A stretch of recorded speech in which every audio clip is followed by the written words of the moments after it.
Lauren had suffered multiple gunshot wounds. Ashley, though critically injured, survived. The investigation began immediately.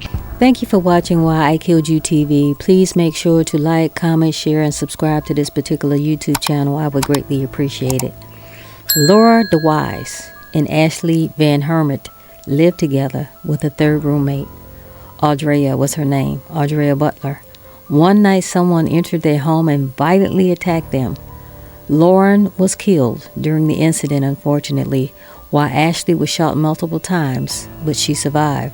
Audria was not home at the time and discovered the aftermath when she returned home the next day. The attacker fled the scene, but was later identified and arrested. Investigators confirmed that the attack was not random and that the suspect had a personal connection with one of the women. The case gained national attention due to the brutality of the assault and Ashley's survival. During the trial, Ashley provided testimony about what happened that tragic night. Let's roll the clip. They hate you. You're gonna die. I don't want to do this. Please don't shoot me! Oh my God. Who shot you? No, please don't shoot me! See footsteps in the snow, so I ran up to my room to see if my roommate was okay. I have two roommates. Okay. One of them dead. Walk over here. Turn around. Look away from me. Walk backwards. Anybody inside, come out! Going this way. I can stairwell. Police!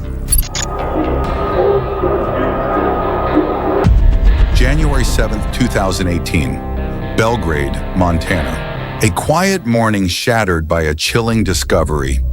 Inside this home, 35-year-old Lauren DeWise lay dead, her roommate critically injured, and the footprints in the snow told a story of violence that would shake this community to its core. 911, what's the address of your emergency? I live at the next door neighbor. She just came over and said somebody shot her roommate. Okay. Did it just happen? Yeah, she said it just happened. She needs ambulance in place. So the roommate Ashley is the one that's still alive. She is still alive? She said she is, yeah. 206, 219. 219, okay.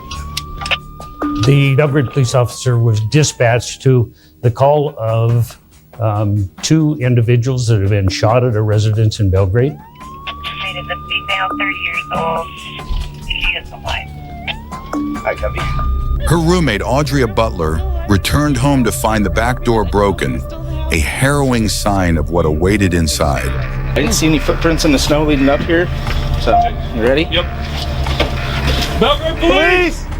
Police department! Anybody inside, come out! Going this way. I can stairwell. Police! 326. Kitchen clear. Alright.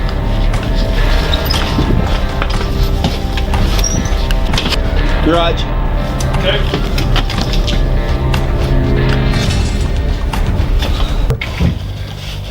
Five 206. Where are you at? Lauren had suffered multiple gunshot wounds. Ashley, though critically injured, survived. The investigation began immediately. Can you tell Jesus me, Christ. do you remember anything at all? When I got shot? Mm-hmm. No. No. So Saturday, this would have been before I got shot, obviously, the day before I got shot. We went to a place in Livingston. It was a hotel. And you said Ralph drove you home? Yes, he did. Can you tell me, do you remember anything from the drive home? I don't remember a whole lot, no. Maybe if you ask me a more specific question, I might be able to answer. I don't know. Do you remember any conversations that you guys were having? Not really specifically, no.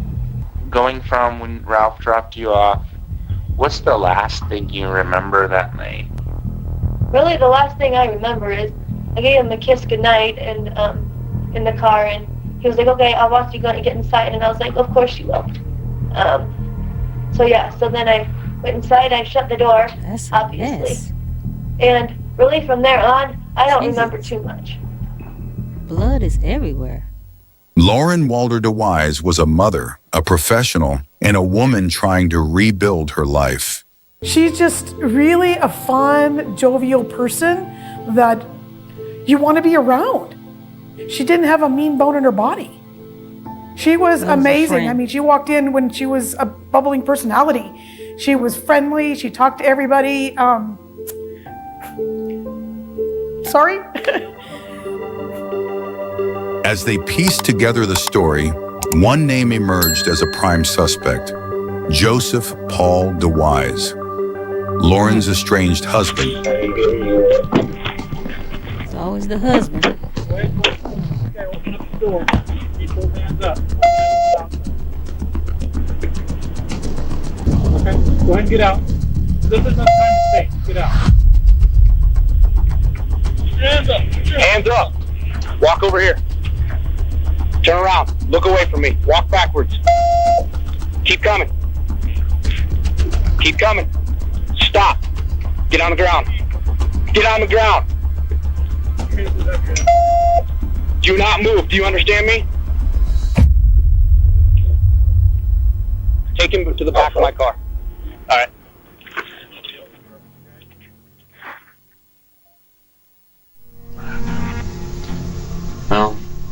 Well, the person that came in ended up shooting her. So she's dead?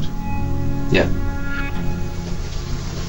So. Oh my God. Wow. Terrible. Let's just start with a basic timeline. Sort of about last evening, last night, as detailed as you can. Say from the end of dinner time. Tell me about what you did. I fell asleep again. I'm not sure how long I slept. Gosh, it was late. I actually did go out. I went and got a 6-pack of beer around midnight at Town Pump. Probably went to bed around 2. And that was about midnight. You got a 6-pack of beer, right? Yep. It was important to bring Paul's son in for an interview because, according to Paul, he had specifically left the residence with his son. Do you hang with your dad quite a bit? Yeah. You and your dad pretty tight? Yeah. So we just fair enough to say. Just whatever we do. Yeah.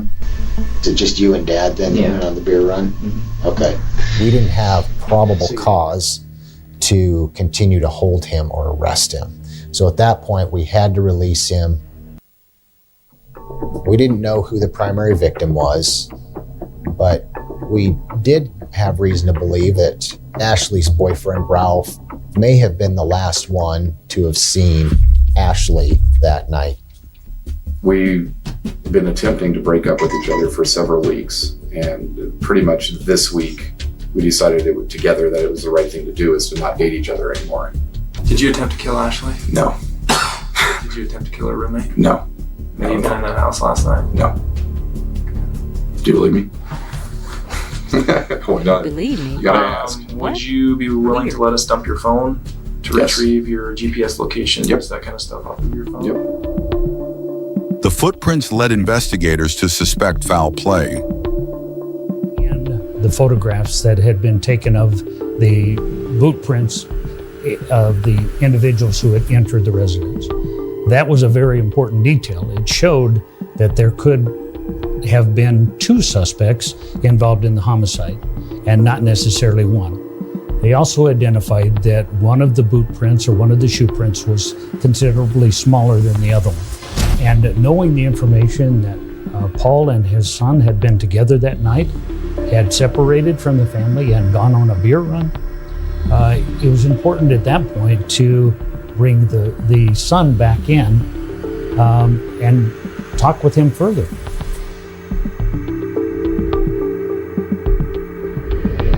We were able to conduct an initial search of Paul's phone.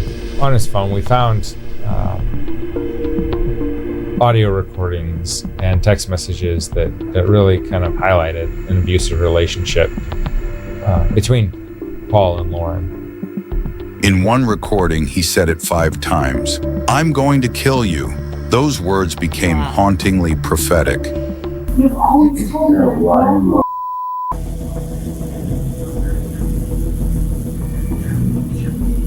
I'm going to kill you. That's what I'm talking about. I'm trying to express myself now. You're such a lying piece of keep saying, I'm gonna kill you. You're gonna die. Why do you say that? Why do you say that to me? Because I'm gonna do it. I'm so tired of you. This innocent fake. Innocent fake. I don't think I've done everything for you. I've given up everything for you. And the only thing you ever cried about is you. That's it. This guy's evil. You know what? I'm gonna end your blanking life. That's what's gonna happen. The murder weapon, a .22 caliber Ruger pistol, was recovered near Trout Meadow Pond. Forensic analysis traced it back to Joseph DeWise. Joseph denied all charges, but testimony from his own children turned the tide of the case. His 15-year-old son revealed he had been with Joseph during the crime. You knew what he was going to do. I did. I was stopped. We know that I can't do that. Oh my God. The son knew it. He was gonna do it. You didn't tell me. I would have stopped him. I would have stopped him. He said he would have stopped him, but he didn't know he was going to do it. But he thought he was going to do it. It's sad, man. You stress your kid out. After a 7-day trial, Joseph DeWise was convicted of deliberate homicide and attempted deliberate homicide. On February 2020, he was sentenced to 220 years in prison without parole. For Lauren's loved ones, justice had been served, but no sentence could erase the pain caused by this senseless act. Joseph Paul DeWise, a Bozeman man convicted of killing his wife and injuring another woman, will spend the rest of his life in prison. His final combined sentence, 220 years in the Montana State Prison. Cody Boyer reports that DeWise took the stand for nearly 50 minutes to testify one last time. But it was the voice of Ashley Van Hemert, who he shot 4 times that January night, that some say carried the furthest in the courtroom. The circumstances of this crime are outrageous. They are aggravated and they are intolerable. I can't do any of the stuff that I enjoyed doing before. The district courtroom was packed, and Ashley Van Hemert's brothers, sister, and mother all sat to support the woman who woke up on January 6th, 2018 to find a man standing over her in the dark. It's night and day from before January 6, 2018. Paul DeWise, convicted of shooting both Van Hemert and killing his former wife, Lauren Walder DeWise, listened quietly. While she took out notes, Van Hemert rarely looked at them. I've had to learn to live with only the use of my right hand and arm. So I've had to learn to dress all over again. Her brothers, Caleb and Terrell, also took the stand with words meant only for DeWise. You tried to kill my sister. You did a pretty darn good job of trying to do it. Unless God intervened, she would be dead. She was on the ground for, I believe, almost 9 hours, wondering if she was gonna die. What do you think that felt like? In the end, each Van Hemert, from Linda, her mother, to her sister Carissa, told DeWise they forgave him. Then, Paul DeWise himself began to speak. I feel for Ashley. She's a special lady. Going on and off a written statement, DeWise spoke for nearly an hour. The prosecutor kind of makes his story better every time I hear him. I've never had a problem. I've never had anybody accuse me of having trouble with my temper. But Ashley's voice rang out the loudest. Mr. DeWise, thank you for looking at me. It is well with my soul what you have done to me. Then Ashley, to the man who shot her 4 times, including in the back of the head, gave that same man a Bible with a poem, which she brought, but once again, she never needed to look down. If God can forgive me an unlimited amount of times, then how can I withhold forgiveness from you, Paul? If God can forgive me an unlimited amount of times, then how can I withhold forgiveness from you, Paul? In Bozeman, Cody Boyer, MTN News.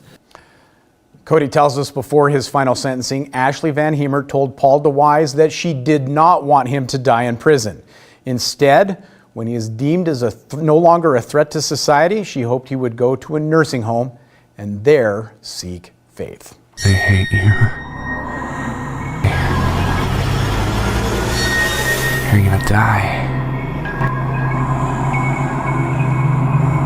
not do this.